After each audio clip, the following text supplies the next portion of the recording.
In this video, we'll talk about IPUMS USA, where we can get core U.S. Census and American Community Survey data. And so this is run out of the same IPUMS website, ipums.org, as the CPS data and NHGIS. So we want to select IPUMS USA, and we'll go into the site. You'll want to make sure that you're signed in before you start collecting data, because otherwise you're not going to be able to extract it. So let's go get some data. We can look at the samples again. We can see that the U.S. Census was typically run every 10 years. Starting in 2000, the ACS took over, and so that's been run every year on a smaller share of Americans.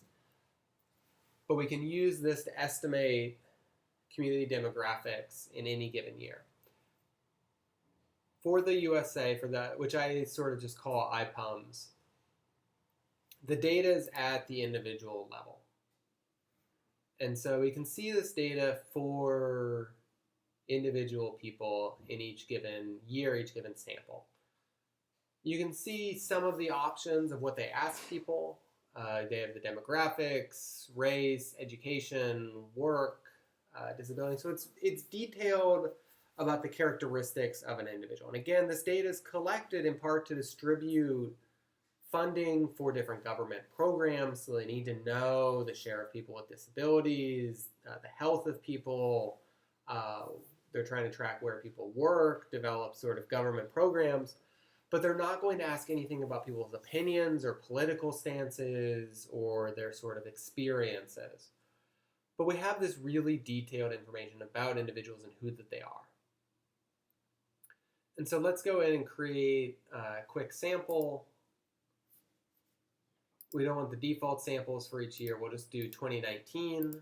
So it's the most recent data. So we've got one sample for an individual. We'll go and add a few basic demographics, their sex and age. We can go and add something about their income. And so they create these variables in a lot of different ways. They ask about the sources of income. Let's just go with the total income for the person. And you can look around at the different questions that they've asked here. When you have all of your variables collected, you can click on View Cart. All of these variables they've added for us automatically. These are the individual weights, data about the household, because for the census, at least, they're collecting it for each individual, but individuals are clustered into households, and so you may want to weight differently because of that. They're adding the year for you, a unique identifier. And so all of this will come automatically. You could choose to remove one of these if you don't want it, but it's generally safest to just leave it. And when you have your data in the form that you want, you just need to click Create Data Extract. That'll take you here where, again, you can choose the format of your data. Typically, you'll want to choose CSV. You can name your extract, and then just click Submit Extract. It'll process, and it will email you again when it's ready. You can go look at the codebook here and see the data that you've added and the values that it'll have. But you just have to wait for the website to produce your data. The more data that you're asking for, the more samples you're including, the longer that this process will take. And generally, IPUMS USA samples are quite large. You're looking at several million if you're collecting a full year sample. And so with this in particular, you don't want to add more data than you need, because it can really take a long time for the file to get produced if you're asking for 50 years worth of census data, and you're only actually going to be analyzing one of those years.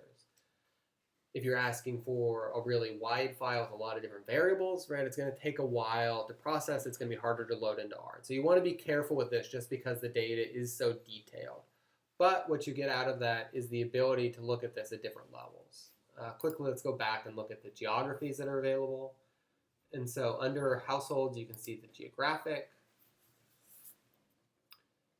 And so you have the region, you have the state again. For some people, you have county available, but that's going to depend on the size of the county. You have the metropolitan area. You have this thing called IPUMS, which I discuss in the chapter. For some people, you have the city, but most you don't. And so you have some geographic detail that you can use in trying to aggregate this data to different levels to think about different questions that you might want to ask.